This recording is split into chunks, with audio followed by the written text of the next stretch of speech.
வணக்கம் நண்பர்களே. அதிகாலையிலே எந்திரிச்சு இன்றைக்கி நம்ம போகிற கோயில் பூமலை சஞ்சீவிராயர் கோயில். இதுதான் அந்த மலை. மலை உச்சியில் ஆஞ்சநேயரும் கம்பம் பெருமானும் இருக்காங்க. இது பெரம்பலூர் மாவட்டம் பாடாலூர் கிட்ட இருக்குது. சென்னை திருச்சி பைபாஸ் ரோட் மேலே இந்த கோயில் இருக்குது. மலை அடிவாரத்தில் இருக்க விநாயகரை கும்பிட்டுட்டு நம்ம பயணத்தை தொடங்கலாம். விநாயகரை கும்பிட்டு முடித்த உடனேயும் நம்ம பயணத்தை தொடங்கலாம். இப்போது கோயில் படிக்கட்டுகளுக்கு முன்னாடி இருக்கிற ராமர் பாதத்தை தொட்டு வணங்கிட்டு பயணம் செய்கிறது ரொம்ப நல்லது. ராமர் பாதங்களை தொட்டு வணங்கிட்டு நம்ம மலை பயணத்தை தொடங்கலாம். மலை பயணம் ஓரளவு கஷ்டமானதாக தான் இருக்கும்.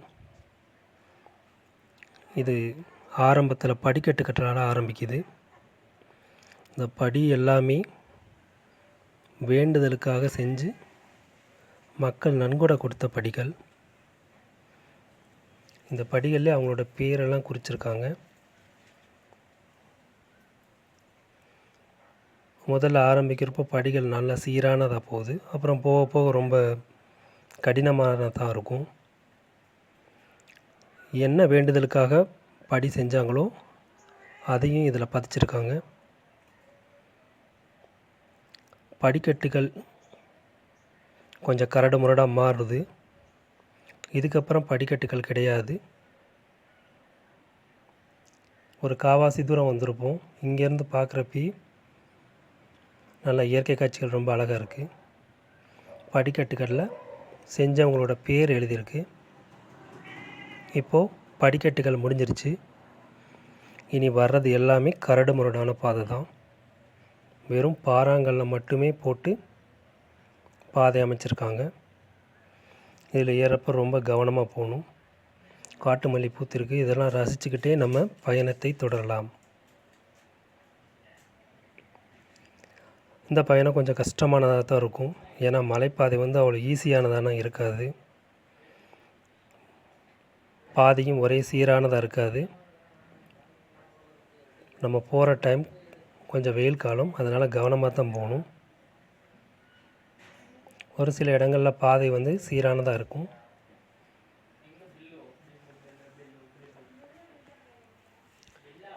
இதுக்கப்புறம்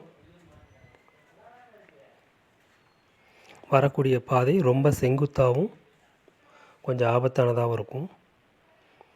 இந்த பாதையில் பாதி தூரம் கடந்தோன்னுமே உங்களோட இடதுபுறத்தில் ஒரு மண் பாதை போகும். இந்த மண் பாதை ஒரு வித்தியாசமான இடத்துக்கு கூட்டிகிட்டு போகும். அந்த டைமில் நீர் சுனைகள், மழை நீர் தேங்குகிற மாதிரி நீர் சுனைகள் கட்டி வச்சுருக்காங்க தாகத்திற்காக. இப்போ இதுக்கு பேர் தண்ணீர் தொட்டி. மலைகளோட பாறைகள்லே ஓட்டை போட்டு இதை கட்டியிருக்காங்க. இங்கேருந்து பார்க்குறப்பையும் இயற்கை காட்சிகள் ரொம்ப நல்லா இருக்குது. இன்னும் மழைக்காலங்களில் வந்தோம்னா பார்க்குறதுக்கு இந்த இடம் ரொம்ப ரம்மியமாக இருக்கும்.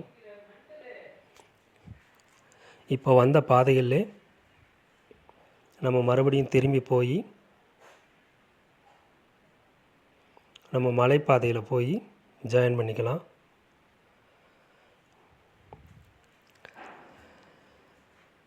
நம்ம மறுபடியும் மலை பயணத்தை தொடரலாம். இதுக்கப்புறமும் பாதை கொஞ்சம் கரடு முரடாக தான் இருக்கும். இதெல்லாம் தாண்டி போன உடனேயும்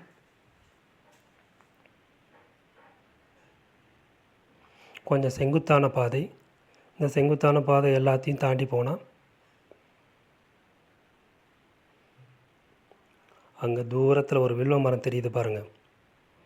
ஆமாம், ஒரு தகரக்கொட்டையும் தெரியுதா? ஓகே, நம்ம கோயிலுக்கு வந்துட்டோம். இதுதான் நம்ம தரிசிக்க வந்த சஞ்சீவிராயர் ஹனுமார் கோயில். மலை உச்சியில் மிகவும் சிறப்பாக கட்டியிருக்காங்க. கோயிலோட வெளிப்பிரகாரத்திலேயே ஒரு அனுமார் சிலை வச்சுருக்காங்க.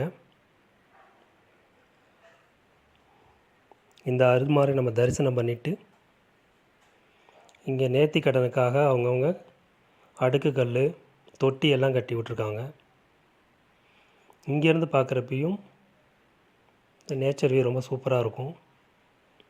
அனுமாரை தரிசனம் பண்ணிவிட்டு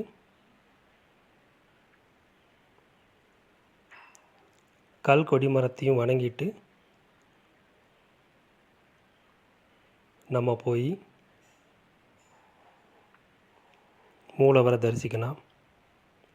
இங்கே மூலவர் வந்து ஆஞ்சநேயர், ஆஞ்சநேயருக்கு பின்னாடி கம்பம் பெருமாள் அவரும் இருக்கார். கம்பம் பெருமாள் வந்து கல் தூண் வடிவில் இருக்கிறதா இங்கே ஐதீகம். இங்கே நடக்கிற விசேஷம் எல்லாம் ஆஞ்சநேயர் பிறந்த நாளை போதும் புரட்டாசி நடு சனி அன்றும் ரொம்ப சிறப்பாக விசேஷமாக இருக்கும். கூட்டம் கோயிலுக்குள்ளே போக முடியாத அளவுக்கு இருக்கும். மற்ற நாட்களில் சனிக்கிழமையில் ஒரு சில நாளில் கோயில் திறந்துருக்கும். கோயில் தரையில் இருக்கிற மாதிரியே வந்து தெரிஞ்சாலும் மலையோட உச்சியில் அவ்வளோ அற்புதமாக இந்த கோயில் கட்டியிருக்காங்க.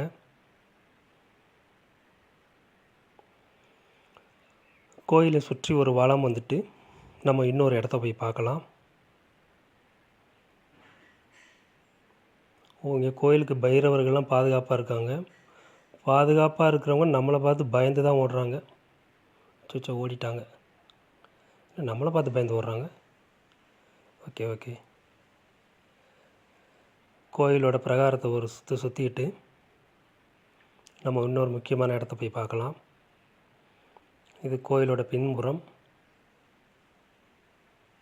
கோபுரம் சுண்ணாம்பு கல்லால் தான் கட்டியிருக்காங்க.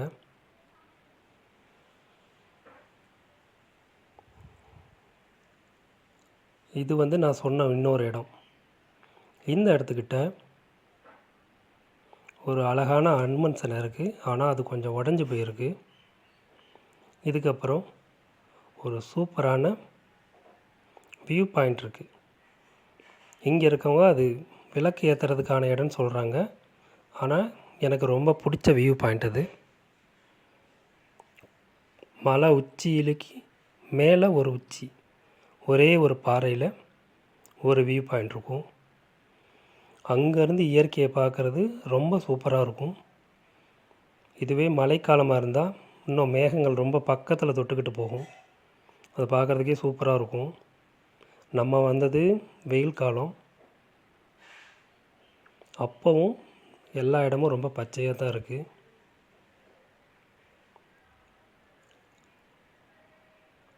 இந்த உச்சிக்கும் பக்கத்தில் இன்னொரு உச்சியும் இருக்குது. இதான் அது.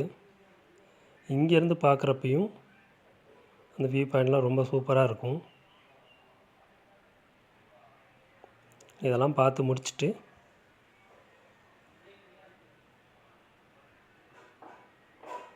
நம்மளோட பயணத்தை தொடரலாம்.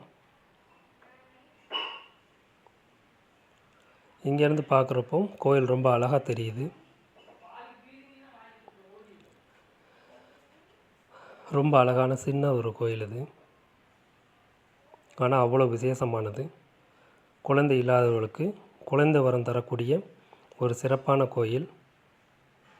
இங்கே சித்திரை 1 அன்னைக்கு படி பூஜை நடத்துகிறாங்க. அவங்கவுங்க கொண்டு வந்த படிகளில் சுத்தம் பண்ணி விளக்கேற்றி சாமி கும்பிட்றாங்க. மற்றும் அனுமன் ஜெயந்தி அன்னைக்கும் ரொம்ப சிறப்பான விசேஷமாக கோயிலில் பூஜையெல்லாம் நடக்கும். இப்போ நம்ம மறுபடியும் திரும்ப கீழே போகலாம். மேலே இருக்கிறது சஞ்சீவி ராயர். இதே சஞ்சீவி ராயர் கீழே வழித்துணை ஆஞ்சநேயராக அருள்பாலிக்கிறாரு. நம்மளை பத்திரமாக கொண்டு வந்து சேர்த்த ராமர் பாதத்தை வணங்கிட்டு கொஞ்ச நேரம் விநாயகருக்கு பக்கத்தில் உட்காந்து இலைப்பாரிட்டு அப்புறம் போகலாம்.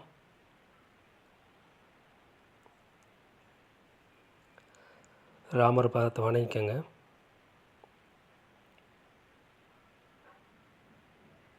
இதுக்கப்புறம் விநாயகரை பார்க்கலாம். அரச மரத்தடியில் அற்புதமாக விநாயகர் இருப்பார். அரச மரத்தடி விநாயகர்.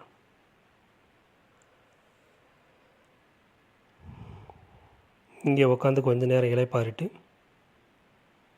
நம்ம வழித்துணை ஆஞ்சநேயரை போய் தரிசனம் பண்ணலாம். அதுக்கு முன்னாடி இதுக்கு பக்கவாட்டில் நடைப்பயணம் போகிறவங்க தங்கிறதுக்காக ஒரு சின்ன மண்டபம் ஒன்று கட்டியிருக்காங்க. ஒன்று பழங்காலத்தில் கட்டின மண்டபம், அது இப்போ அந்தளவுக்கு யாரும் பயன்படுத்துறதில்ல.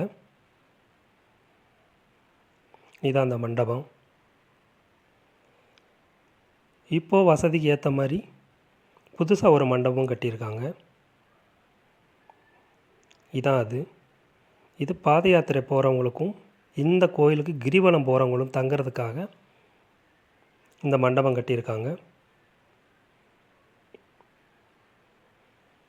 மண்டபத்துக்குள்ளே 18ஆம் படியோட ஐயப்பன்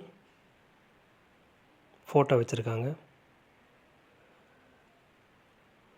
கோயிலில் இருந்து பார்த்தா தெரிகிற மாதிரி கருடாழ்வார் சிலையும் இங்கே ஒன்று இருக்குது.